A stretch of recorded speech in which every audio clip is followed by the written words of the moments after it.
Birmingham is a city like no other. We have our own distinctive heritage, stories and landmarks, and are the proud home of some of the brightest creative pioneers past and present.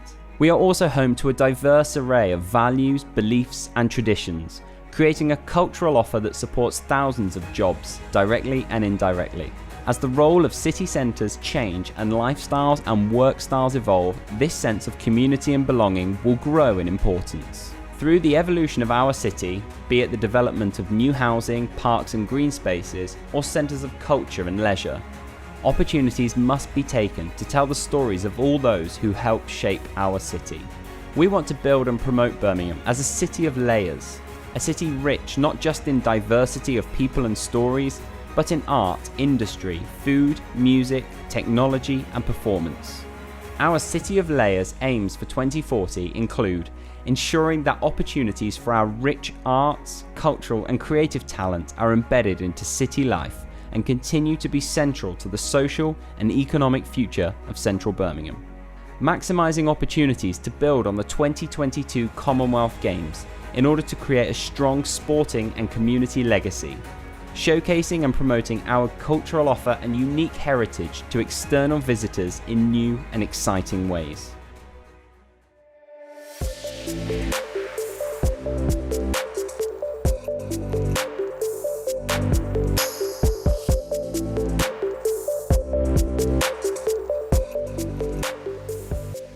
Hello and welcome to this webinar, the fourth in a series that Birmingham City Council are producing, bringing together different voices from a range of communities and sectors in order to discuss the recently published Our City, Our Future, Shaping Our City Together 20-year plan for Birmingham.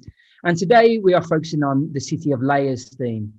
I'm extremely pleased to be hosting this discussion as I feel it demonstrates Birmingham City Council's approach to engaging with a broad range of people and sectors, because this session is devoted to the cultural, creative and heritage sector, communities that often feel left out of the discussion, even though we can and do contribute different approaches and ways of thinking to the future of the city in many different ways.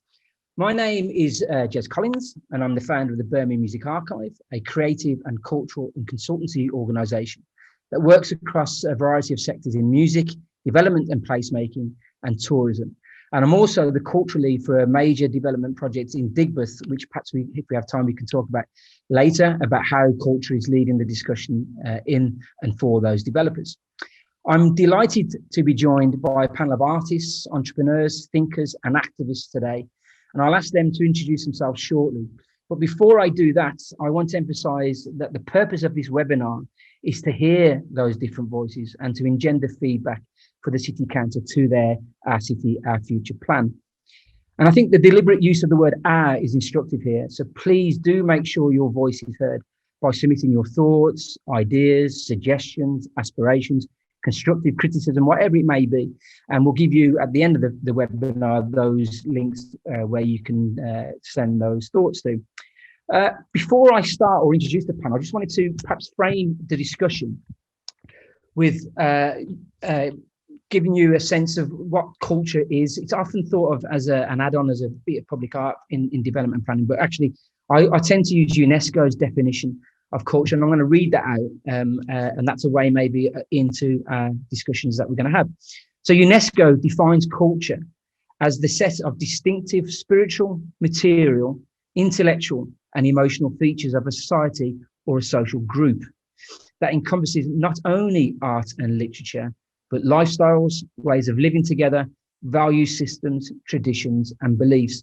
So I use that, as I say, because I don't think oftentimes we have these discussions and culture comes across as, like I say, public art, in a development or however that manifests itself. But culture is much more broad, and I think some of our panelists today will touch on that.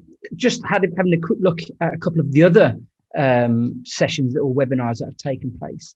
It's clear that culture and arts and community engagement is ripped through this plan and is cuts across all the themes within the Our City, Our Future plan. So again, culture is much more than just artists or community activists or community engagement or heritage sectors. We actually do cut across all these different disciplines and beliefs. So without further ado, I'm going to introduce our fantastic panelists today. said he can find his piece of paper. He's lost it. We're not in any particular order, and I'm going to ask them to introduce themselves. We have Joe Capper, who is an artist and works at Grand Union Arts. We did have Despa Robinson, who is a music manager, label owner and entrepreneur. Unfortunately, Despa can't make it today. He's been ill. So our best wishes to you, Despa. We have Symon Easton, the head of cultural development at Birmingham City Council. Aftab Rahman, founding director of Legacy West Midlands and a community activist. And last but not by no means least, Deborah Broomfield, who's studying for a PhD in women and planning and is a freelance researcher investigating views around the feasibility of an English land commission, and who I also know as a community activist. So welcome to you all. And again, in your own words, just I'm going to ask you to introduce yourself. So Deborah, just want to give a brief introduction before we kick off with the questions. Yes, hi everyone. My name is Deborah Broomfield. I live in Handsworth in Birmingham. I've been in Handsworth for a long time. I was born in Handsworth. I'm an inner city resident. I went back to university in 2018, graduated in 2019 with an MSc in urban and regional planning. I'm now, as Jez has mentioned, a doctorate student at Leeds Beckett University, specialising in women and planning. I'm also doing some freelance work around land, what land means to various stakeholders, including looking at the feasibility of an English land commission. And that's a joint initiative between the New Economics Foundation and Shared Assets. Thank you, Deborah. Joe. Hi, I'm Joe Capper. Thanks for inviting me. Really pleased to be here and part of the discussion. I'm an artist and a curator, and I started working with Grand Union, which is an artist gallery and studio based in Digbeth, as their collaborative programme curator. And over the last 2.5 years, I've been building a new strategy for the gallery in terms of thinking through how it can develop new audiences for art. And we've been particularly focusing on how we can utilise the cultural capital that's been developed over the last 10 years in Digbeth to support and create visible platforms for thinking about the urgent issues in terms of social and environmental justice. I've founded and developed a project called the Growing Project, which is ultimately looking to, working with different people across the vulnerably housed community across Birmingham to sort of try and think about green sensing the city. Thanks, Joe. And green is a big part of the city plan as well. So perhaps we can come back on that. Aftab. Hi, Jess. My name is Aftab Rahman. I'm the director for Legacy West Midlands. We engage in heritage work, well-being, arts, and moving towards potentially housing as well in the near future. That's me. Thank you. And Symon. Yes, good afternoon, everyone. Symon Easton, Head of Cultural Development City Council. Been here for about 10 years. You can probably tell from my accent, I'm not from Birmingham. But I've worked in cultural development for about 35 or more years, too long to remember. So the main role at City Council is to look at the cultural strategy and policy for the city, which involves funding of the major arts organisation and also small projects across the city, working across a number of different themes that the council priorities have. We also look after the heritage contract for the museums across the city. We run the Film Birmingham office. We also look after the public art portfolio that we have, and get involved in lots of events and activities across the city, including commissioning the annual Black History Month and the annual Heritage Week. That's me. Thank you, Symon. And perhaps I'll start with you then, Symon. The Our City, Our Future document talks about Birmingham being unique and distinct. So I'll ask, is that right? You know, are we unique and distinct? And if we are, what sorts of examples would you say make us unique and distinct? And of course, we might not be, so please do say if you don't think we are unique. Well, I think yes is the answer to that. Having worked in a number of different cities up and down the country, each has its own distinct character and sort of place identity, of course. But I think Birmingham in particular, from a very practical point of view, its location in the centre of England is a distinct advantage, actually, and unique in the sense that, I don't know, a Liverpool of this world, only has 180 degrees catchment. Birmingham in the West Midlands has got 360 degrees. And with that, we've got excellent road, rail and transport links. So there's a real advantage there for us to be able to continue to capitalise on. But aside from that practical point, it is, it sounds like a broken record, but it is a very diverse city, not just in terms of the demographics of the population, but in terms of the geographical spread. It's one of the largest sort of cities in terms of geographical spread. And in that, you've got quite distinct areas. So I say that's a positive. Within that, we've got the distinctiveness of our industrial heritage. To state the obvious, the canals, the manufacturing heritage, these are all things that we should celebrate and are of a great opportunity for us to celebrate that distinctiveness. And then there's our cultural heritage, and too many things to talk about. But if I just talk in your field, Jez, talk about the music heritage. Sorry, my computer's just doing something silly.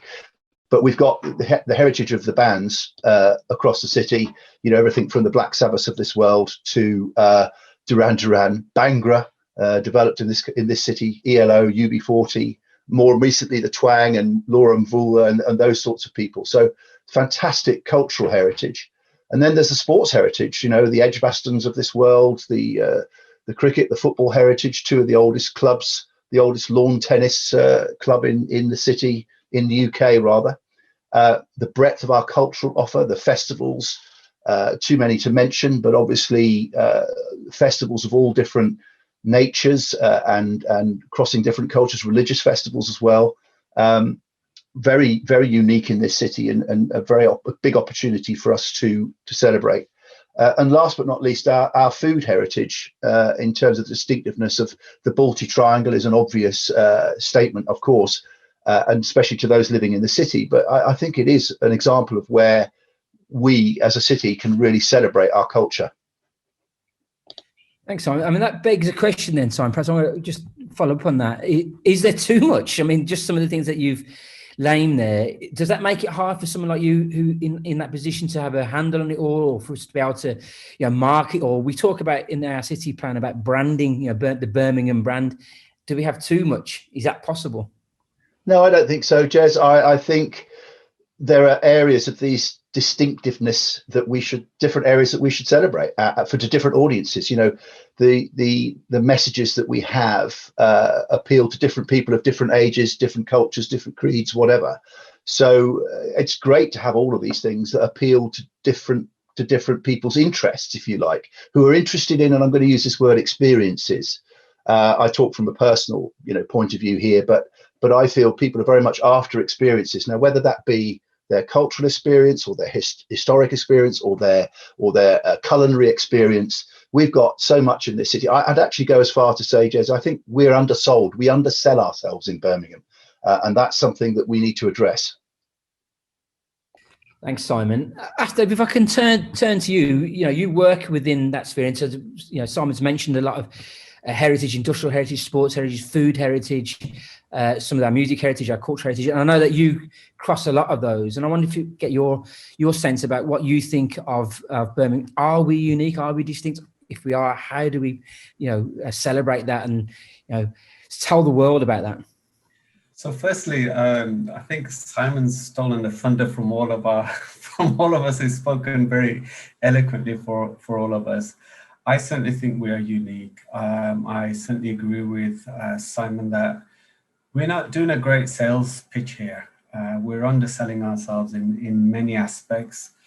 I don't fully think that we've arrived yet. We're not comfortable with our identity as a city. We're still struggling, and It's a multi-layered city which is growing and continues to grow. And I think it's evolving. Each period of migration from across the world adds to another layer of this city, which I love, and it brings new flavors to the city. The most recent one is the Italian Bangladeshis who've come and settled around Los Alces and Handsworth and Small Heath, and they bring the unique mix of coffee shops and Bangladeshi street foods. Where would you get that blend normally? So it's great. I certainly agree we're unique, but we're not branded in the way that we could be branded. And I don't think we've fully embraced all the cultures and the traditions that we have to offer as a city. Not to take up too much time, I think what you have is the heart of the city, and you're served by the arteries of the city. So you've got the A41 and the Coventry Road. If you go on the A41, which is a Soho Road, it's like a gateway into India. And you go the other side and you go to Coventry Road, you've got a gateway to Pakistan, Bangladesh, the Middle East. There's so much on offer. And as Simon said, it's what you offer to people, So I'll stop there because I know there's lots of other people who have lots to add.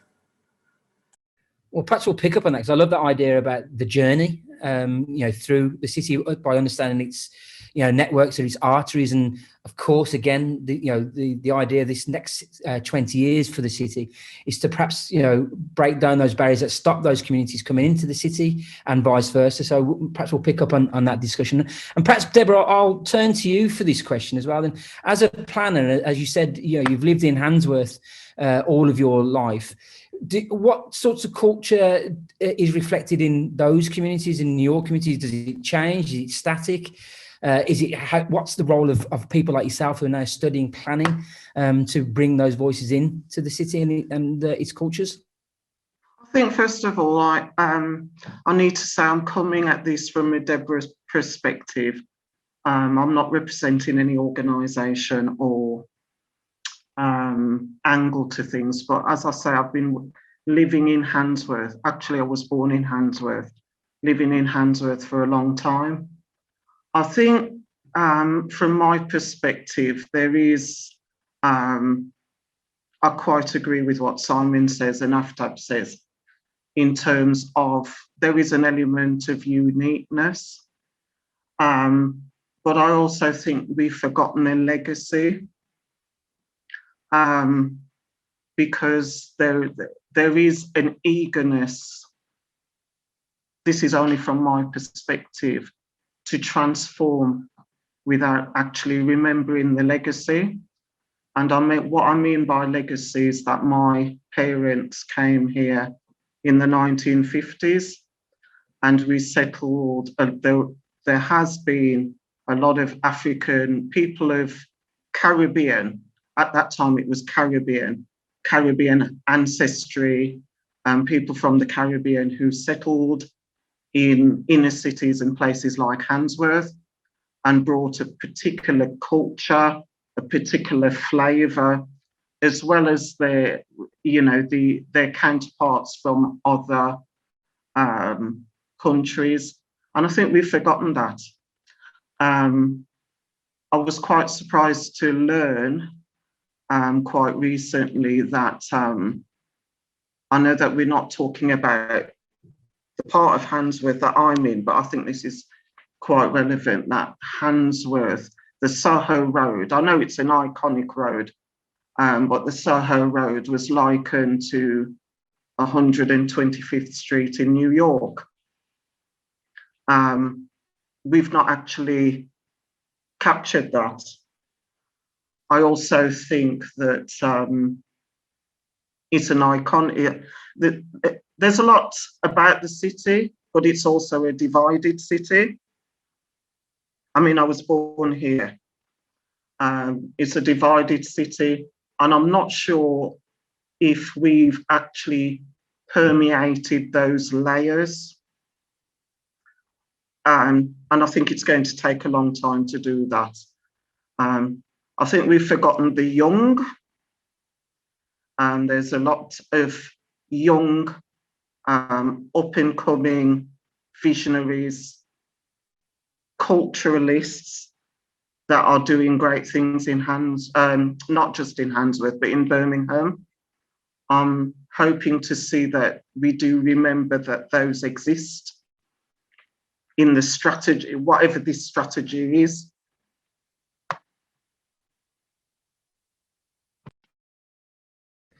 Thanks, Deborah.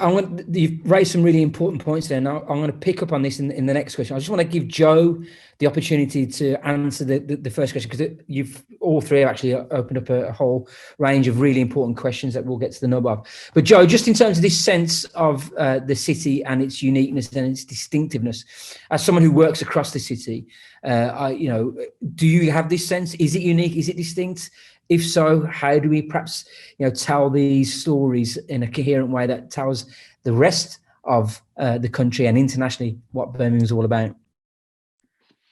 Yeah, I mean, to sort of respond a little bit to Deborah, that sort of, I think one way that we can really help to sort of amplify and platform some of those stories that aren't heard is really thinking about how we can be inclusive, both social and economically, and I think that will help to sort of support some of those younger practices, ideas and thinking, and how we I guess sort of can create those structures in order for those to really flourish, and so I think that sort of that uniqueness is really challenged a little bit by sort of economic force, in the sense that sort of redevelopment and its current narrative and how it takes shape is often very much dependent upon economic privilege.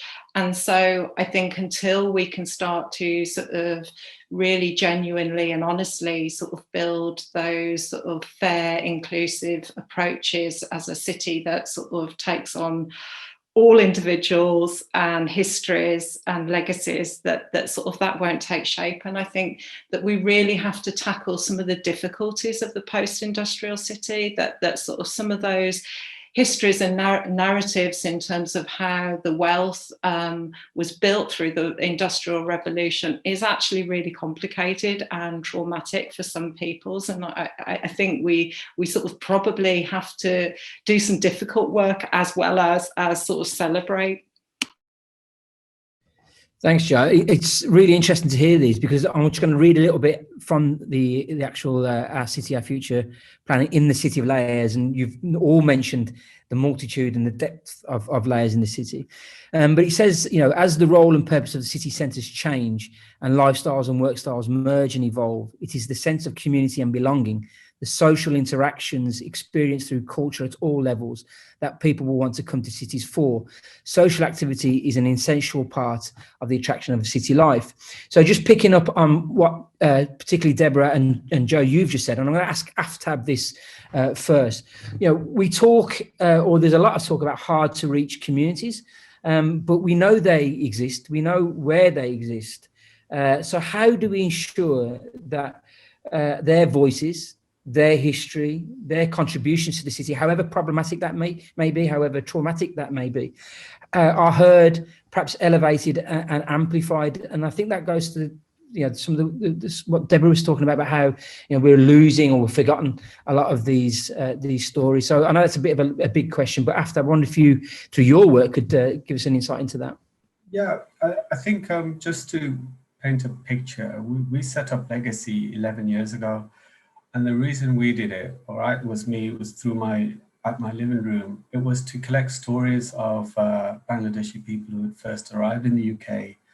And I realized that there wasn't many books in that community. So that's why we set up what we did. And it kind of grew from there. So, and the reason is that we wanted to share our own stories. We didn't want academics and others waxing lyrical about what we live and breathe. We want to be able to tell our own story, and that's what we have been doing as an organization. Now, this hard to reach is really problematic for me, and it's been one of my campaign issues for the last 30 years. One of my biggest issues is whenever there's jobs creation, jobs and so on, you usually find people, an organization, fly into an area, a bit of a vulture kind of scenario that's happened through regeneration for years. My thing is, why don't we employ local people to reach local people? You know, we often get calls like, yes, after we're struggling with reaching the community. I said, well, who have you employed? A middle-class white man. How do you think they're going to penetrate our communities with all these years of mistrust that's happened? And, you know, and in some instances, they say, after we get it, can you help us? And we've gone in and we've helped. So what happens if you take the city centre where most of the wealth is? It's surrounded by some of the poorest communities in the country. And yet what you find is at 5 o'clock, there's economic migration. People literally leave the city with their wealth. They don't shop in Soho Road, they go and shop in Hampshire or wherever they live. That we have to stop, right? We have to really, really start thinking about, okay, employment is coming to our cities. How do we ensure local people get those jobs? Once you've got local people getting those jobs, then you've got access to local knowledge. That's the difference in my view. And I think we can get it right. When HSBC announced they're coming to Birmingham as their headquarters, we rolled out the red carpet. Could we have said, fantastic, you're coming, but will you employ 50% local people from the nearby communities? Imagine the difference that would have made. The economic, the environmental difference it would have made, because if you can imagine people walking from Ladywood into city centre, they've walked there. That's had a big impact on the environment. I know there's issues around environment and it will be picked up later, but local people is the key. And the one last thing we say is, you know, we're not going to say, you know what, you're not from the city, you can't have a job here. Once you do get a job here in the city, walk the streets you serve, walk it, smell it, feel it. These are the people you serve. And then you'll start to get a feel for what you are really doing and connect with the people that you aim to serve, not just leave at 5. I'll stop there. Thanks, After. I'm going to broaden this question out, and it might be a difficult question, but I'm interested in your initial thoughts. Picking up on what After has mentioned around, you know, the economic access to economics and within those local communities that surround the city centre. What's clear in this proposed or in this new strategy is actually the broadening out of the city core to those surrounding areas like Les Owls, Handsworth, Paulsall Heath, Pawsley Green. How can we as cultural, creative, heritage planners, you know, have an impact and inform this report to make sure that does trickle down and that those communities are served, that those barriers are reduced? Can we use art, culture and creativity to help us do that? And Simon, perhaps I'll start with you on this question. Yes, very much so, in my opinion. I mean, my whole sort of 15 or 20 years working in local government has been about sort of engaging with people through culture, using the value of arts and cultural activity, including heritage activities, to reach people at a level that they feel comfortable with, that they want to engage with, rather than sort of talking down to them from culture, but using culture as the mechanism for people to feel much more comfortable in getting involved in not only their local community, but in activities for their own sake and mental health and well-being. And particularly in areas of high deprivation, which obviously go hand in hand with low cultural engagement for various reasons. It's not just economic, there are lots of reasons. Lots of cold spots for culture in areas of high deprivation. And people getting access to culture physically by transport is even difficult. Because of the transport links aren't at the right time, or indeed economically too expensive for people to use. So I would say that culture at a local level is really important. Celebrating local culture. What culture means to one person in a neighbourhood, it may not mean the same thing to somebody else in an adjacent, perhaps more affluent neighbourhood. that what their local culture is should be appreciated and celebrated. And the City Council's doing a lot of good work. I mean, I obviously work in cultural development, and we commission cultural projects. We've got Culture on Our Doorstep as a theme, which is literally reaching adults in areas of high deprivation. We've got the cultural diversity theme, which is about bringing on people from a culturally diverse background who haven't necessarily managed to get a foothold in the cultural agenda as such. But there are other teams across the city, such as Neighbourhoods team, the refugee and migrants team, the homelessness team, who are all doing really good work in reaching communities. And it's part of our statutory responsibility, although culture isn't a statutory responsibility. The local authority across its various departments and service areas has a responsibility to reach these underrepresented people in areas of high deprivation. As far as bringing them into the city centre, Jez, if that's your question, it's challenging, without a doubt, because people very much associate, I think, with their own neighbourhoods in the first instance, and don't even necessarily travel across to other neighbourhoods that are more accessible. The city centre has to have an offer that is appealing to those people, that is also relevant and is affordable. I'll stop there. Thanks, Simon. Joe, and I'll come back on a point you've made there in a minute, Simon. So, Joe, again, you work across the city, and you use arts, and it cuts across health. So you mentioned earlier environmental, social justice, and I wonder if you could pick up on that. And how do we, taking on board what Aftab and Simon have said, is there a bigger role for culture in its broadest sense to be supported in those neighbourhoods? There's a concept of the 15-minute city, where you have access to services, within 15 minutes of your door. But sometimes, as Simon said, culture is not a statutory requirement. So how does your work inform that? And how can we think, thinking again about the plan, how can we inform that plan to say, actually, culture is not just the big shiny buildings in the city centre, but it's actually embeddedness within our local communities? I'm not sure I have the whole answer, but I guess I can talk through the experience of the Growing Project and sort of, I think, in terms of the things that it's achieved. When I started the job at Grand Union 2.5 years ago, I was really struck by the sort of visibility and presence of the issue of homelessness really in the city centre.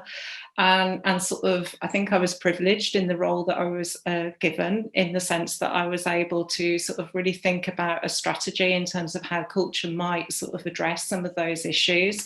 And so spent some time really thinking and sort of being with that community. Like Aftab said, it's so important to sort of be on that street and on that level in terms of really thinking from there.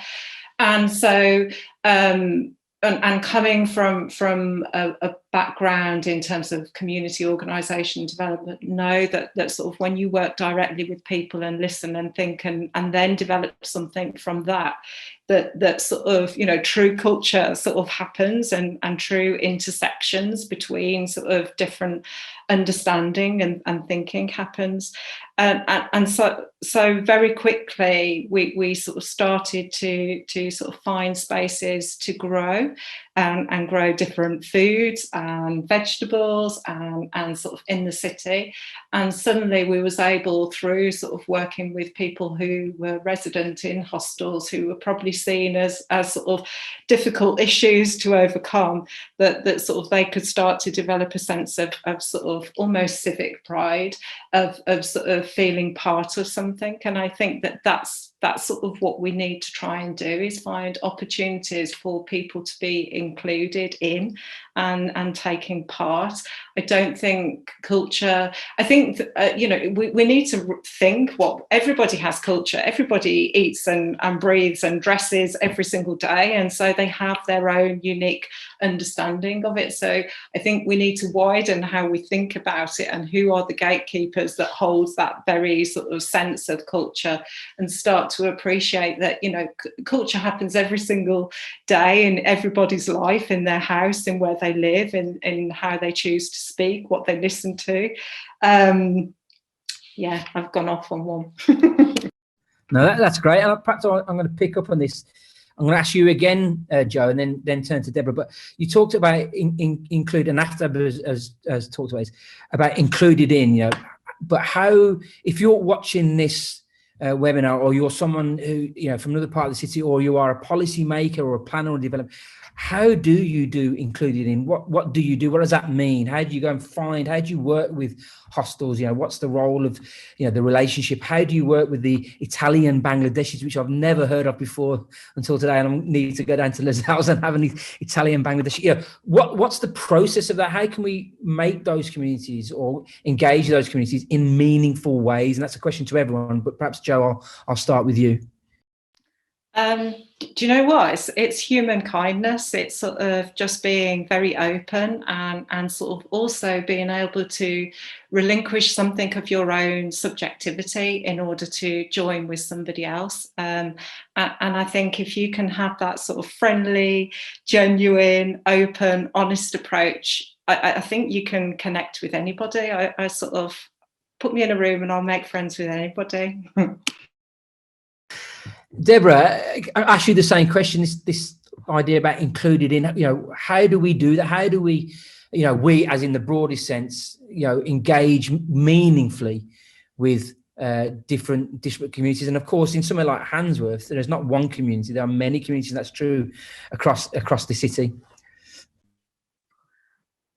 Okay, in terms of being included in, I think this takes it depends on the information you want, of course, and it takes time. And interestingly, I've been having quite a few different conversations with different people, and they talk about trust, and they need to be able to trust who it is that's requesting that information. What's also surprised me, and I think it's the same story that somebody like myself has been through, sort of being of Caribbean parentage, but technically a Brummie, being born in Birmingham, is the disconnect that still some people and young people are feeling.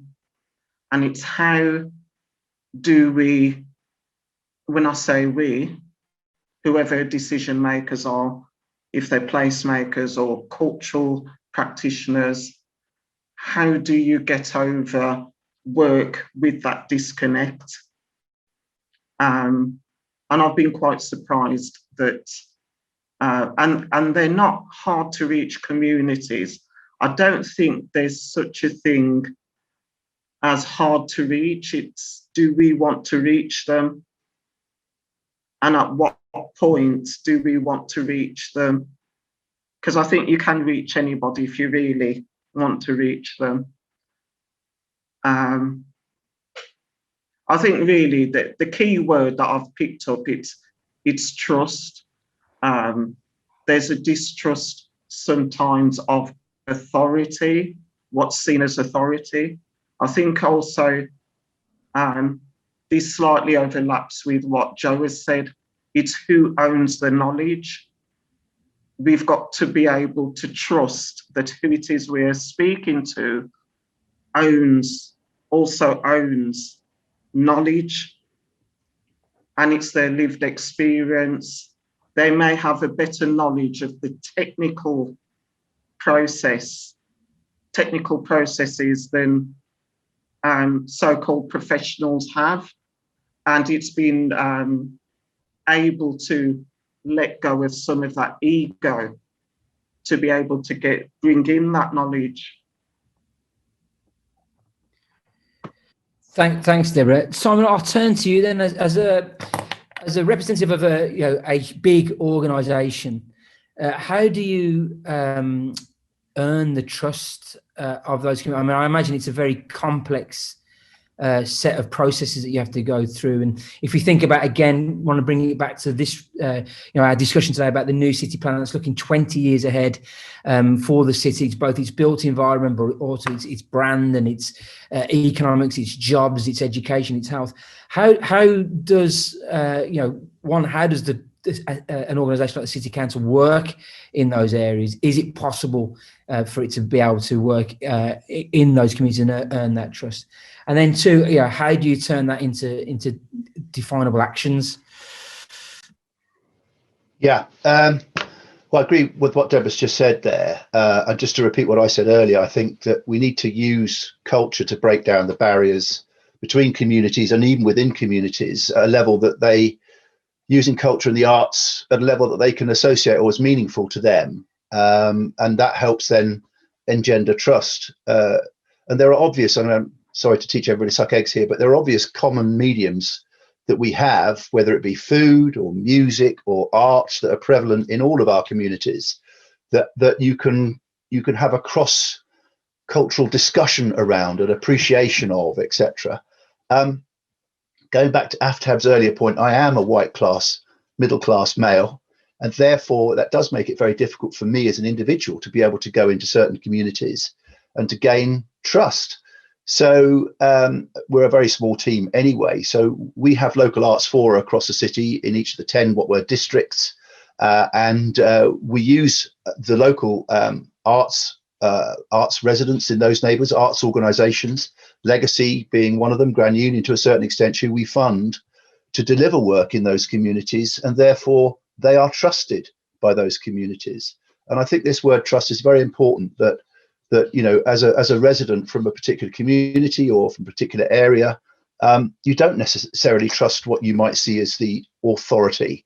And therefore it's important to us to use those agents that we have, employ those agents, such as many wonderful arts organizations in this city and arts and artists individuals to deliver that, not deliver that message necessarily, but to help those communities understand the areas of subject matter that we want them to become, whether it be about sort of giving a sort of healthy well-being message, or just about engaging more in your community, or indeed tackling loneliness and isolation. The arts and culture medium is a wonderful way of being able to bring people out and amongst each other. I'll stop there. Thanks, Simon. And after same question to you, I know it's very close to your heart in terms of this sense of how organisations or institutions sometimes are parachuted in to areas with no understanding, no connections with local communities. How would you, as a cultural organisation, break that down? How would you welcome those people? How do you make those connections to people? How do you get perhaps commissioned to be the people or the organisations who help these organisations learn about communities? Okay, so I'll use a couple of examples. So we've got the Commonwealth Games on our doorsteps, literally. And I met with the chief exec and some of the senior staff. And I said, look, can we induct your staff? And, and we've got an induction program which talks about the heritage of the city and how it's changed over the years. And we then take them on a walk and then come back and debrief. And we'd agreed to do all of this. And then COVID happened. So it's been put on the back burner. Recently, what they've done is they've employed community engagement workers. So I messaged, I said, look, you've got these community engagement officers. Why don't you second them to us for 2 days a week? And they'll become part of our team. And I met a senior member of staff and they loved the idea. They said, yes, it should happen. And then they went back to their organization and said, well, HR won't allow it because they're under a certain contract and so on. So my thing is, most areas you'll find have these anchor organizations who have been working there for 20, 30 years. They've got a level of trust in the community. Work through them, build partnerships and see what you can do with the resources that are there. And if it means actually, I think it's a really nice model to second staff in and say, look, we'll give you 2 days of our staff member who then can actually access all the networks from a position of trust. So perhaps just think about new ways of working and embracing change in a new, meaningful way. Is that easier said than done, though? Is it difficult? And again, for the three of you, Deb, Joe, and Aftab, perhaps less with you, Deb, but is it difficult? You know, on the other hand, so we're talking about organisations making connections with, you know, yourselves, artists, creative and cultural organisations. Is it sometimes difficult to for you to make those connections in such big, you know, organisations who have their own set agendas, who are doing their own work? And are there ways or good practices that you know of that actually, you know, we can share and we can be a model of good practice, you know, in Birmingham about how we connect organisations to local, you know, artists, creative organisations, cultural organisations? Joe, I'll ask you for that question first. I would agree with Aftab. I think seconding staff is like an amazing sort of redistribution of resources, and I'd love to see it sort of happening all over the city. And there's so much potential in terms of the corporate sector. I mean, the corporate sector has like sort of CSR, corporate responsibility, and I think that sort of easily we could sort of adapt that. But within the city council as well, I sort of think in terms of how culture can really lead the way in connecting other sort of sectors and sort of departments. But I think within the work that I've been doing, that it's really important not to come along and sort of replicate. We're an artist studio and gallery. We can't resolve homelessness, but what we can do is support the organisations that are doing the work and create a bit of visibility for them. And I think it's really important to, I guess, in terms of, you know, when you relinquish that ego or sort of think about your own subjectivity in order to connect and sort of with a wider understanding. And I think, yeah, not just sort of replicate and take over, but really look in terms of how those different things can come together and create more. So it's like more than the sum of its parts. Thanks, Joe. I'll change tack a little bit there, because you've all spoken about, you know, money, about trust, about building it, about the disconnect, and it strikes me that this then turns into, you know, sort of the elephant in the room, and that's about, you know, money and about how these things are funded. But whether it's, you know, physically making those connections with those, you know, it takes it'll take your time to go and make these connections and partnerships. Same with you, Joe. Symon, we know that the local authorities have been decimated through austerity. So are there ways? So this idea about secondment and perhaps taking, you know, corporate social responsibility, just with the idea about planning and development, you know, just so we bring it back to the Our City, Our Future. Are there things that you think we could incorporate as models of good practice that starts doing this? So it's actually less about money, but more about brokerage, perhaps. And Symon, I might ask you that first in terms of, you know, your role in the city council. So, you know, I know that money is always important, but perhaps actually organisations like the city council, you know, can offer leverage and brokerage to set up these types of partnerships. And then I'll come and ask Deb after. Yes is a short answer. I mean, obviously we have a role to play in building a sense of place for people, to give them a sense of pride and identity in their place, giving a sense of community cohesion, encouraging engagement and activity. I've said earlier, sort of including, you know, improving active health and activity and mental health and well-being, but also citizenship and volunteering. In terms of that sort of building-based element of this, for me, it's not about losing the heritage of the city, but celebrating it. But it's also about bringing sort of new and different experiences into the city. For example, off the top of my head, you know, what will the virtual reality, augmented reality field bring to us in future to engage people and give them different experiences? We also need to look at the improvement about public realm, streetscape. I think the streetscape in Birmingham is pretty bad generally, but also looking at sort of installations of really good and interesting public art that pique people's interest and attract visitors. Pedestrianization, improving green spaces. I know that the Future City Plan has got that down as a target, and I think that would be applauded, because people in a busy city centre need places of refuge and places of quiet where they can get away from the busy day or the noise and bustle of a city. But we also need affordable cultural workspaces to attract our best creative talent and to allow artists to sort of flourish. As I said before, building on the experience factor from a visitor point of view. You know, the Peaky Blinders around the Digbeth area is just an example where, you know, of an experience that we should capitalise on that's unique to perhaps Birmingham. So yeah, I'm going to leave it there, Jez. I hope that answers your question.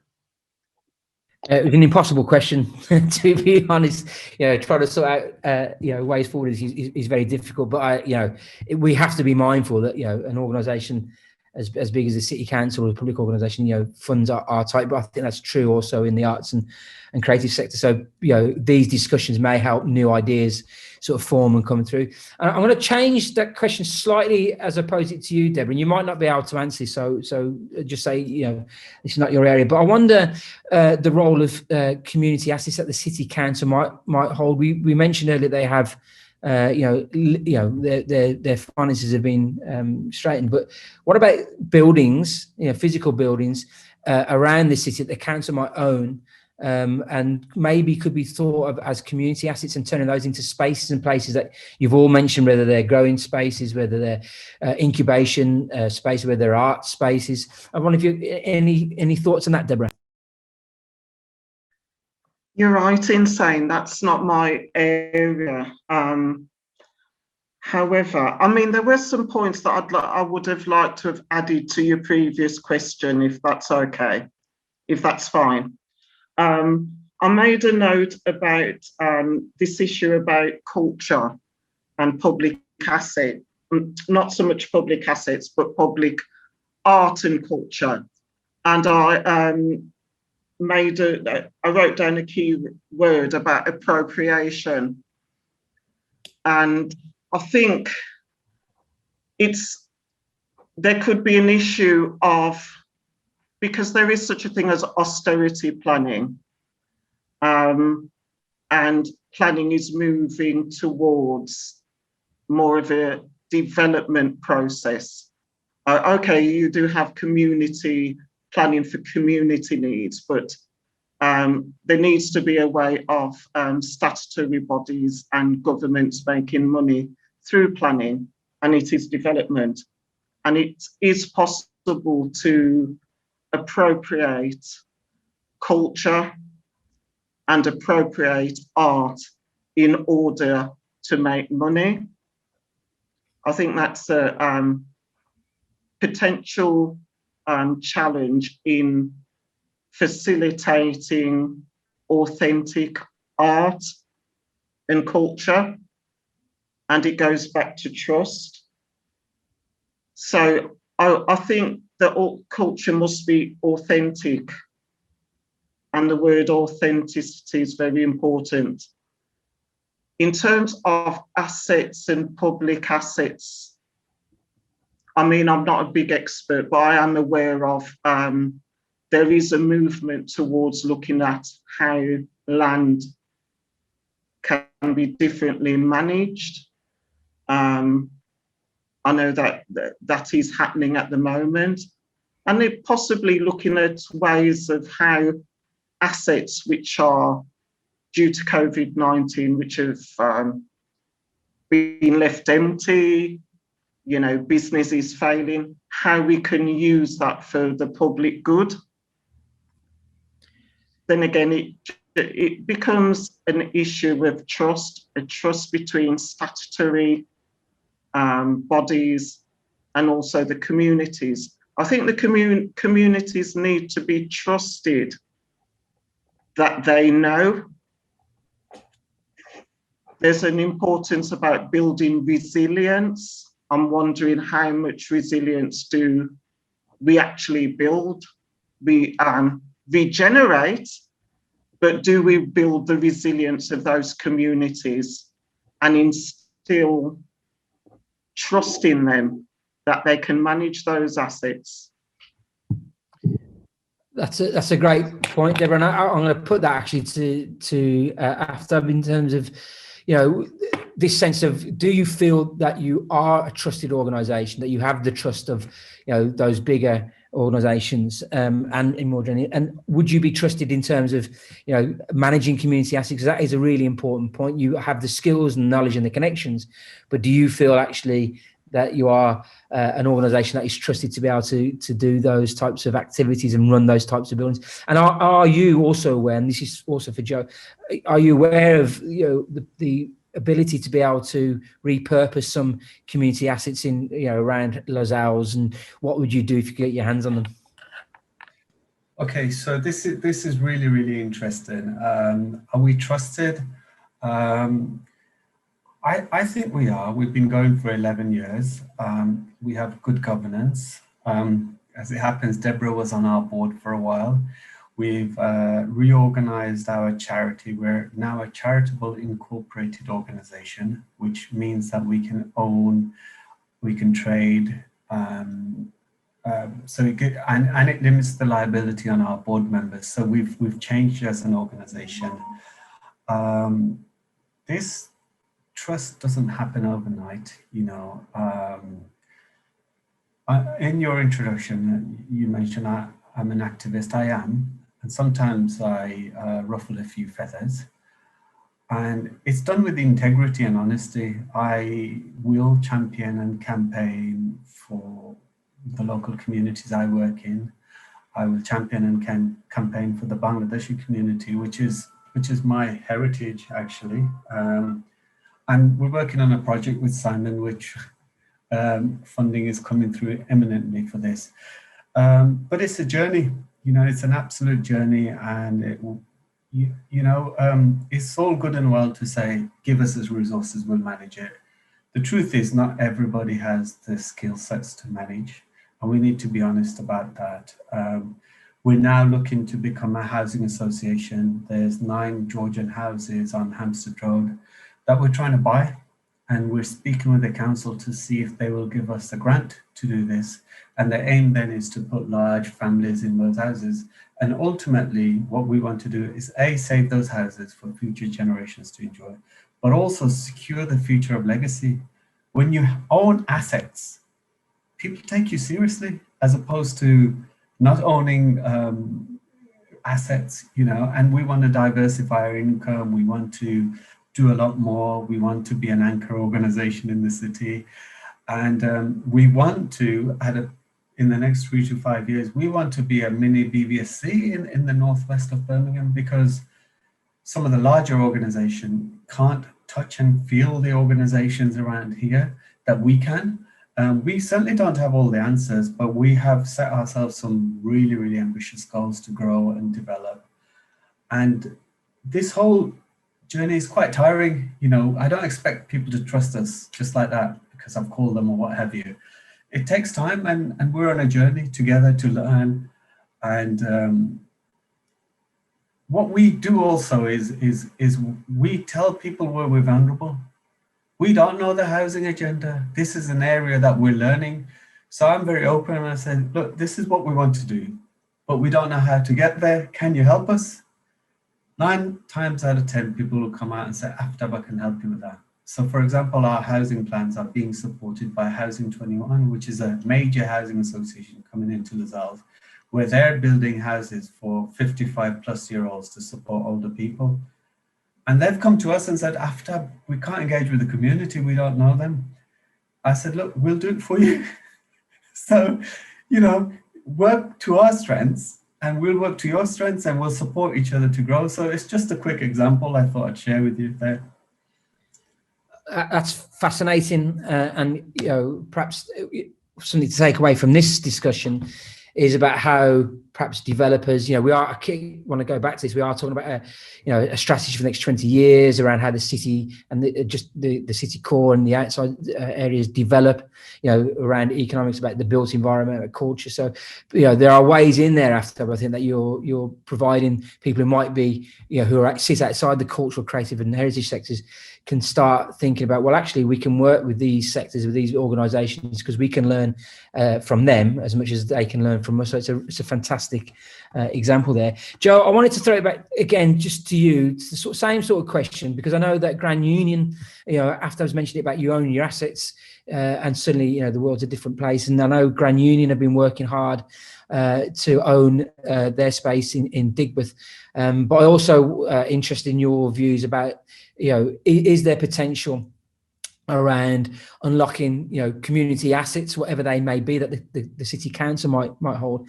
And also, we haven't mentioned it yet, but and again, this might not be your area of expertise, but the role of Section 106 and SIL money within this. Is there ways of, I don't want to say diverting, but using that money that developers have to pay in as part of their development plan to identify particular areas or particular organisations that they can make, rather than money just sitting there and perhaps not being used for the purposes it was? That's a long-winded question, so apologies about that, but yeah. There's lots to respond to there. I think essentially starting with sort of development and regeneration, and set within the context of Digbeth. Digbeth is probably the area in Birmingham that's most likely to sort of probably come up against this notion of regeneration, and sort of partly the way that Grand Union created my role, and also started conversations with sort of developers in order to start to learn from those processes, and also ask the question if art could be used in a more genuine and integral part of that process, so it's not just seen as something that is decorating the side of a building or that comes afterwards. So some of the way that we're sort of working with that, Grand Union, we invited 2 developers to be part of our board and help us to sort of develop that sort of security of place. And so we began a conversation 3 years ago with Homes England to sort of we created an option to buy the Canal Office, which is set within Digbeth. And we're still working through that process, but essentially what that will do is secure space and land in Digbeth at a time when sort of I guess land value will increase, will rise because of HS2 and all the other redevelopment that's happening in that area. But I think that sort of the way that we think about it is finding ways that sort of we can create real, genuine, community-led decision-making processes within that approach to development. And one way that we're doing that, we're working with a wider Digbeth community group called Digbeth Access Group, and we've created a new lighting and wayfinding scheme for Digbeth. Even though, that sort of essentially we're sort of creating potential value in the public realm in the future for the 3 major landowners in Digbeth, but we're doing that until you start sort of building that community-led decision-making process. We can't sort of change the narrative of sort of regeneration or redevelopment, or even these big city plans are often top-down approaches, that they're sort of individual people and knowledges that are making decisions about what should be there. And I guess that our sort of main stimulus for that is to build more inclusive communities, that sort of, so that in the future, wouldn't it be great in Digbeth if the vulnerably housed or people in crisis were sort of supported in the same way as people who were coming to sort of view culture, in the same way that people who use the canals and sort of the nature ways in the city, in the same way that people who have a higher income and sort of entering into sort of more luxury accommodations. And I think that's where sort of we need to head towards is that we really think about the multiplicity of community and how we can create structures that allows for all of that to happen side by side. Gone off the mark again. That was fantastic. That was a great answer. We're close to our allotted time now, so I'm going to give one last question. I'll keep changing what I'm going to ask, but I think, again, with in mind that this is a discussion around, or the fourth in a series of webinars for the Our City, Our Future plan. As cultural, and I include, Symon on those, the City Council as an organisation, but what message would you want to leave people who might be watching this, who are developers, who are planners? I know, Deborah, you sit sort of within that world, but what message would you give those organisations who wanted to perhaps engage with a cultural heritage creative organisation, around their work? What can we offer that world in terms of perhaps making them think differently, and why should they bother, I suppose, is what I'm asking you. And I'll start with Aftab on that one. It's really not fair, Jess, because you were looking at Symon and then you threw me in the deep. I thought, we'll wait till Symon gives us all the answers. I looked at the questions and so on, and the one thing I want to share, it said, what 3 words would describe Birmingham and 3 places? If I do that, you answer that one, then that's fine, because I did change it at the last minute. You answer that one if that's better. Okay, so for me, it's the 3 words: young, vibrant, and diverse. That for me is Birmingham. And then you also asked the 3 places that I take people, right? This may well surprise you. If a visitor came, I would take them to the library and all that beauty around all of that built environment and all that space. The second place I'd take them to is Lascelles. And the reason I'd take them there is because 25 years ago, 26 years ago, a third of the shops were destroyed because of the riots, a third. And now you'll struggle to find an empty unit in Lascelles. So what a story, what a fantastic story about resilience, economic growth, and so on. And you then go to city centre, which is forever reinventing itself with all its money, and you'll probably find a third of the shops are empty now.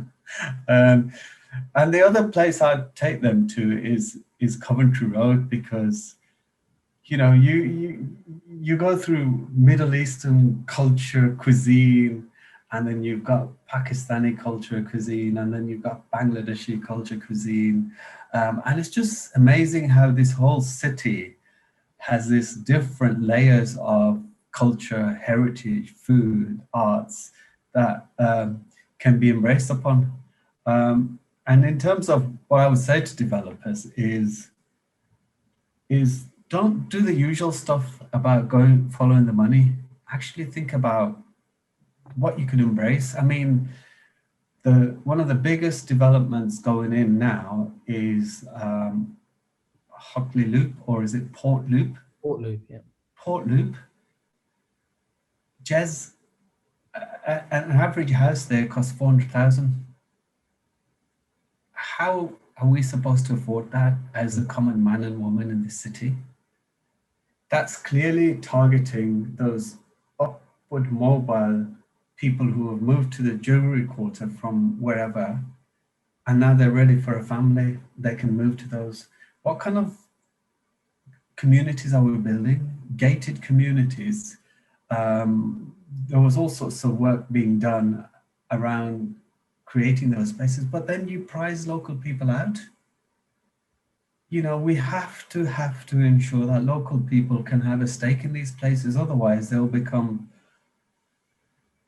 privilege of rich people. And that's not a city that I want. I want a city that's inclusive. I want a city that I can walk, I can cycle around, I can afford. I want my daughters to have spaces in the city that they can afford, and that's the biggest challenge, making it affordable. or having a clause to say, well, if you're from Birmingham, we're going to give you 20% off. Something crazy like that. You know, if you live within 3 mile or 5 mile radius, we will make sure that we can sustain the community, we can sustain the connections that it has and all of that, instead of just kind of creating these really nice villages that we can't access. I'll stop there, Jess. Fantastic, thank you, Aftab. So I was looking at you first, Simon. You can go next, and feel free just to go with the first part, the three words and 3 places that you might describe Birmingham as. Yeah, I will do. I'll come back to that question that you asked, Jez, because it's important to me. I think in terms of developers, I'd like them to not focus on the short-term profit gain, but the longer-term investment or return on their investment. And that means, as Aftab's referred to, engaging genuinely with the communities and having honest and open consultation to therefore create areas that people want to live, work, and play. And so, you know, have genuine improvements to the public realm, to the pedestrianization and the development of green spaces, to, you know, affordable cultural workspaces that I talked about earlier. There are too many places in Birmingham, and indeed many other cities across the country, that are just anodyne. You know, they lack character, they lack distinctiveness, all for the sake of, you know, developers. And I'm not painting all developers with the same brush here, but, you know, for the sake of a quick return on a profit on a singular development, without thinking about the longer term attractiveness and livability of a space. So that's what I would ask for in that question. In terms of the 3 words to Birmingham, I would say undersold, diverse, and aspirational. I think Birmingham is an aspirational city, and the future city plan has a lot of that aspiration and ambition in it, which is really encouraging and aspiring to, or inspiring, should I say. The 3 places I would take a person to, a first-time visitor, one would be the canals, because it's a nice place in the city centre to go for a walk and a leisurely stroll, but also it sort of exemplifies some of the brilliant heritage that the city's got to sell. And I'm not just saying this because we run the museum's contract, but I would definitely take them to the Birmingham Museum of Art and I can't even say it, Birmingham Museum and Art Gallery, BMAG, to see, you know, anything from the Staffordshire Hoard to the Pre-Aphrolite collection. You know, you take your pick. We've got one of the best collections in this country. And then Centenary Square, obviously that's just been redeveloped, but not necessarily for the square itself, which is fine. But around that square, you've got the Library of Birmingham, an iconic building. You've got the new Symphony Hall frontage that's just been developed, the Rep Theatre, one of our national institutions, and across the road, soon to be the University of Birmingham's new centre there in the city centre for the Midlands, the old Midlands Bank as was. So those would be the 3 places that I would take. I'm going to say 4 because I agree with Aftab. I think you can't come to Birmingham, not go to the Balti Triangle. That's me. Thank you, Simon. That's fantastic. Deborah, same question to you, and feel free to answer whichever parts, no parts that you'd like to. Right, I need to remember what some of the questions are. But let me start with 3 places that I'd take a new visitor to. I'd take them to Soho Road because it's iconic and I think it's underappreciated. I'd also take them to Handsworth Park because I think Handsworth Park is possibly one of the nicest parks in Birmingham. Again, it's underappreciated. I'd also take them to Edgbaston Reservoir because I like the reservoir. I've been a couple of times, but I've been amazed at how nice it is. In terms of what advice I'd give to a developer, let me go to Portloop, for instance. I know a little bit about Portloop. I think what the developers are trying to do, I don't know them that well. They are trying in terms of the houses are very expensive. However, there's a couple of what I call social movements who are actually on the development, who in time I think will bring more of a diversity into the development. I think, but everything takes time. Where development is concerned, I've got to understand that they're in it to make money. There may be some aspects about who it is they employ. Maybe they need to employ more of a diverse type of planner or a development planner. And I suppose it depends on where the planner actually stands, because some planners, urbanists, are interested in a place to make money. So who is it that we employ? You know, what is our positioning, our sort of standpoint as a placemaker? I can't remember what else you asked me, but so I'll stop there. That's fine. That's perfect. I can't remember either, don't worry. Joe, last word to you. As again, feel free, you know, to answer whichever part you want. So yeah, over to you.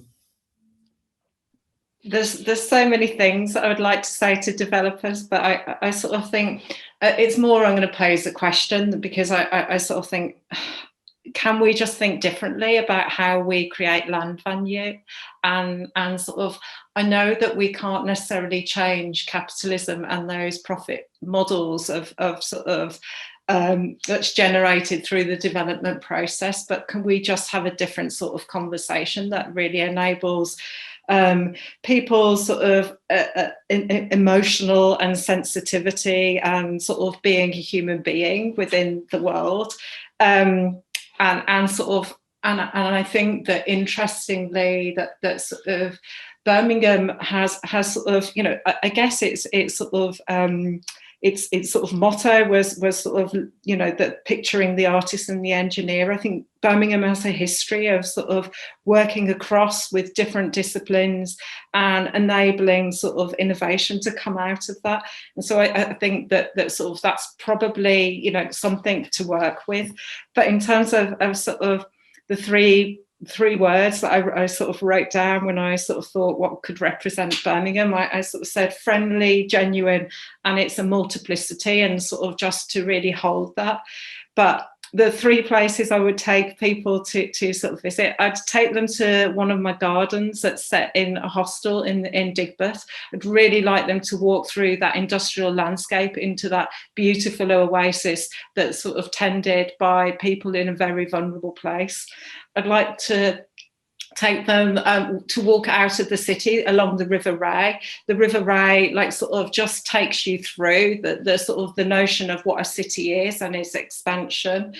And I'd also like to take them to sort of an artist studio and sort of really consider the sort of significance of sort of artists and thinkers helping us to develop meaning and understanding about the world that we live in.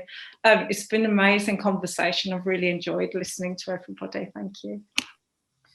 That's a perfect end. I'm going to ruin it now by talking. Oh, Deborah, did you want to say something? Yeah, I just remembered my 3 words, and I'm going to be honest about this. Divided, eclectic, and potential. I do think Birmingham is a very divided city because there are rich and poor here, and it's easy to see. I think it's eclectic in terms of the diversity, and also it's entrepreneurial. And I'm not sure, I think, like Aftab said, that we've recognised the entrepreneurial spirit of the communities that make up Birmingham. That includes the Black community. And also it has potential to be better. Thank you. Well, I think we've gone over our time, but that was a really illuminating discussion. So first of all, I'm going to thank my panelists, Deborah, Joe, Aftab and Simon for that, and get well soon, Despa. It's going to be very difficult to try and sum this up or give any conclusion. So I've just got a list of words that seem to have come out quite strongly during this discussion. I think the first conclusion to say is that the cultural, creative, heritage sector is absolutely thriving in the city, across the city, in places that people perhaps don't know exist or don't know of. So there's some work to do in terms of shining light on those, but they're open for these discussions. And I think one of the words used was conversation. It's great to have these conversations.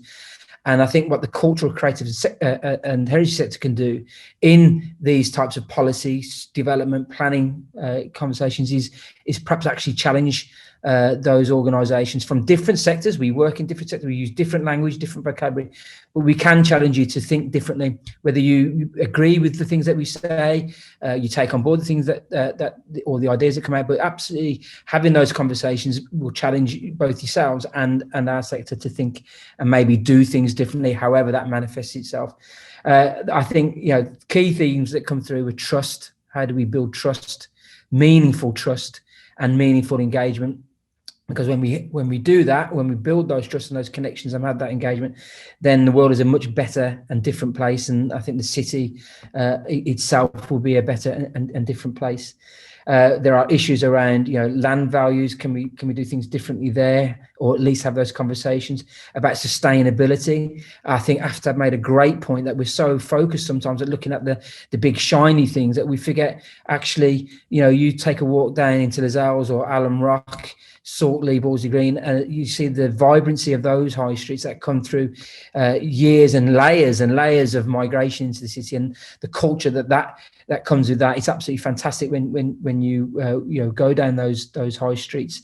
And so sometimes that narrative about the high street being dead isn't always as it is or as it appears. I think there's a discussion around gatekeepers and who are the gatekeepers.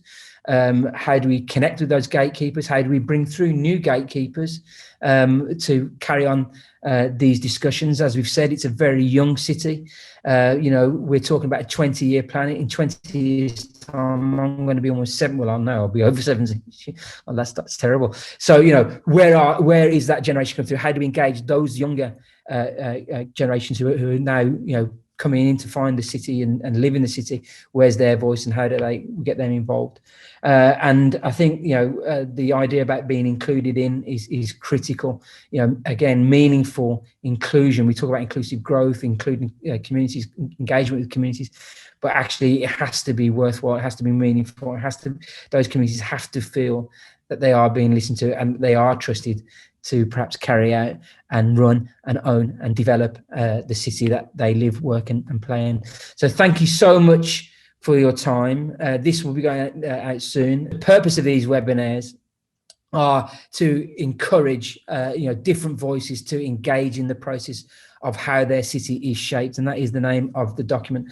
And there are different ways that you can do that. You can do it online, and all these will be posted in the comments or the post section below this video. You can do it online, you can do it in person through these webinars, or you can write into the City Council. It is absolutely critical that we have as many voices, different voices, as possible to help inform this plan, because it is, after all, our city. All right. Thank you very much, everyone.